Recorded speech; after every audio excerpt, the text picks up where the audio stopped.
Most people in America are looking for how do I make a life worth living and return with having.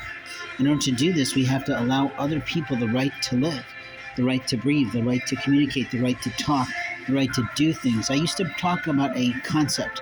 It was called Take Back Talk. And Take Back Talk was from the abuse of people on my rights to have a relationship with someone who God placed on my life. And the reality is when people don't listen, when people stop listening, when people are tainted by other people's attitudes and ideas about someone else, they ruin the relationship and the rights God has for them. And a lot of times they play themselves into Vanityville. I'm more important than you. My life is more important. All this stuff is a lie. But what did you do? Did you attack a life without actually following the principles of the Lord? In the Bible, it says very clearly, when you have a discord, you go to that person personally and you talk to them about it to put peace back into the world. And if you fail, then you bring someone else who you both know to continue that conversation.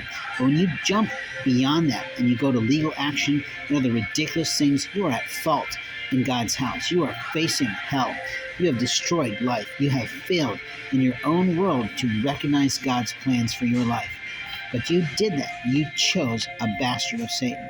You chose those children that didn't belong to you. You chose to put your own offspring in competition with them in unhealthy ways.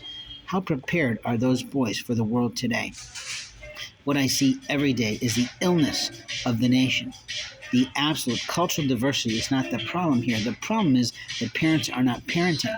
They're so immature about parenting that they don't get that for 60 to 100 years we've had experts in parenting providing books and works and readings and resources that people can read in their free spare time. I don't give a shit, on the toilet, and learn something about being a better parent to bring a prosperous child, a productive and performing person into the world today. But you, in your infinite wisdom, took a relationship that you took full advantage of and enjoyed for quite some time, to the point that you were calling me every single day, all the time, coming to my home when my spouse was gone to talk about the problems in your life, and yet you then pulled a police call that practically destroyed the privacy of my life. And who the fuck gave you access to my medical records? I don't know. But I don't have to be played with by your sexual assaults and your inappropriate perversions and persuasions of yourself. You are facing hell, and no matter what I say to you, you don't want to believe it. So why don't you check with your own pendulum? Who taught me that? Who taught that to me, and who did I teach it to? These are the loves of our lives. These are lifelines. These are soul keepers. These are soul strings that God puts in line. These are twin flames. These are soulmates. These are everything fine. But you, in your infinite wisdom, think you're smarter than God.